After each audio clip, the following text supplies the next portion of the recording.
بسم اللہ الرحمن الرحیم۔ رسول اللہ صلی اللہ علیہ وآلہ وسلم نے ارشاد فرمایا، جو اللہ تعالیٰ سے 3 بار جنت مانگتا ہے تو جنت کہتی ہے اے اللہ اسے جنت میں داخل کر دے، اور جو 3 مرتبہ جہنم سے پناہ مانگتا ہے تو جہنم کہتی ہے اے اللہ اس کو جہنم سے نجات دے۔ رسول اللہ صلی اللہ علیہ وآلہ وسلم نے ارشاد فرمایا، اللہ تعالیٰ کے 99 نام ہیں، جس نے ان کی حفاظت کی وہ جنت میں داخل ہو جائے گا، اور اللہ وطر طاق ہے، وطر کو پسند کرتا ہے۔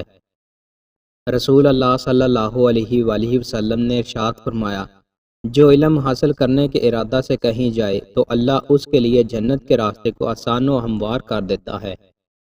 رسول اللہ صلی اللہ علیہ وآلہ وسلم نے ارشاد فرمایا کہ جس نے ٹھنڈے وقت کی 2 نمازیں وقت پر پڑھی، فجر اور عصر، تو وہ جنت میں داخل ہوگا۔ رسول اللہ صلی اللہ علیہ وآلہ وسلم نے ارشاد فرمایا، جو اللہ تعالیٰ سے 3 بار جنت مانگتا ہے تو جنت کہتی ہے اے اللہ اسے جنت میں داخل کر دے، اور جو 3 بار جہنم سے پناہ مانگتا ہے تو جہنم کہتی ہے اے اللہ اس کو جہنم سے نجات دے۔ رسول اللہ صلی اللہ علیہ وآلہ وسلم نے ارشاد فرمایا، لوگوں سے غنی اور بے نیاز ہو جاؤ، اگرچہ مسواک جیسی چیز ہی کی حاجت ہی کیوں نہ ہو، یعنی ہر چیز رب سے مانگا کرو۔ رسول اللہ صلی اللہ علیہ وآلہ وسلم نے ارشاد فرمایا، جس شخص کی اثر چھوٹ گئی گویا اس کے اہل و عیال تباہ ہو گئے اور اس کے مال و اسباب لوٹ گئے۔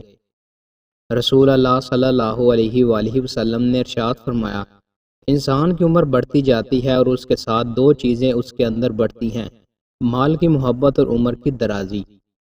رسول اللہ صلی اللہ علیہ وآلہ وسلم نے ارشاد فرمایا، رات کو اس وقت نماز پڑھو جب لوگ سو رہے ہوں، تم لوگ سلامتی کے ساتھ جنت میں داخل ہوگے۔ رسول اللہ صلی اللہ علیہ وآلہ وسلم نے ارشاد فرمایا، سوتے وقت عصمت کا سرما ضرور لگاؤ، کیونکہ اس سے نظر نگاہ تیز ہوتی ہے اور بال اگتے ہیں۔ رسول اللہ صلی اللہ علیہ وآلہ وسلم نے ارشاد فرمایا، میں نے جنت میں جھانکا اور کثیر تعداد غریبوں کی تھی، پھر میں نے جہنم میں جھانکا تو ان کی کثیر تعداد امیروں کی اور عورتوں کی تھی۔ رسول اللہ صلی اللہ علیہ وآلہ وسلم نے ارشاد فرمایا، بوڑھے انسان کا دل 2 چیزوں کے بارے میں ہمیشہ جوان رہتا ہے، دنیا کی محبت اور زندگی کی لمبی امید۔ دوستو، مزید اچھی ویڈیوز کے لیے ہمارے چینل کو سبسکرائب لازمی کریں۔ بہت شکریہ۔